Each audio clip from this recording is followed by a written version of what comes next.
All right. So the fact is, what is the moment then, and what is the last straw that has to be laid down on earth when God says, okay, Jesus, I want you to go back to earth?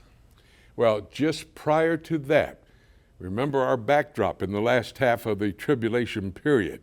That backdrop is Revelation chapter 18. That's Babylon. That's literal Babylon. And there is a literal Babylon city today on the earth. On the shores of the Euphrates River, 58 miles out of downtown Baghdad. Babylon has never been destroyed. Isaiah 13 and 14, Jeremiah 50 and 51, both of these passages tell us that Babylon has to be destroyed. It's never been. In fact, Peter established a church in Babylon, 1 Peter chapter 5 and verse 13, when he was still active on the earth 2,000 years ago. Quickly, take us through history to show us why God is so mad at the city of Babylon.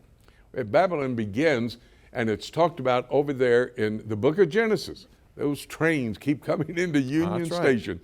It is back in Genesis chapter 10 and verse 10 that Babylon is first mentioned.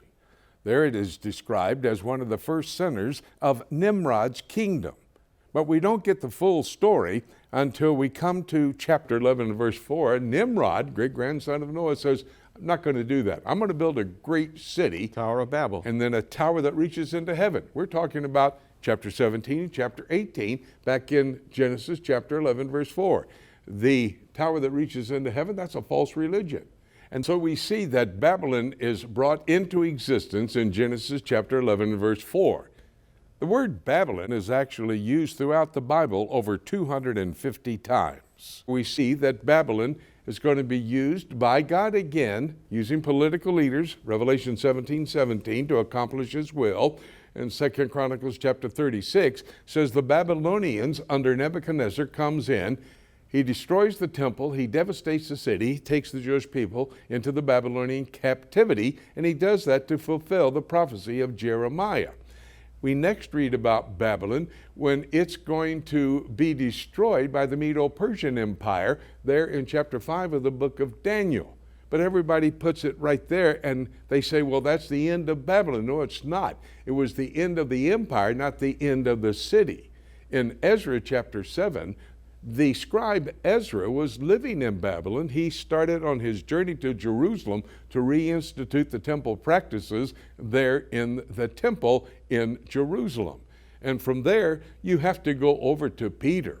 Now, he realized that Babylon at his time in history was the second most populated Jewish city in the world, second only to Jerusalem. So he understood he had better go start a church there. 1 Peter chapter 5, verse 13, that church that he started, Peter says, they all salute you, the rest of you reading my particular letter. And then you have to come up to modern day history. Saddam Hussein, he tried to rebuild or refurbish Babylon on the shores of the Euphrates River. He put his own palace up there. He put out $1 million prize who could describe how they had the hanging gardens. And then during the Gulf crisis, well, the United States military went in there. In fact, they messed up the original payment of the city of Babylon.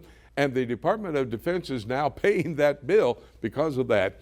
And now the war-torn nation of Iraq is endeavoring to rebuild the city or refurbish the city. They have the foundation for the tower. They have the Ishtar Gate up.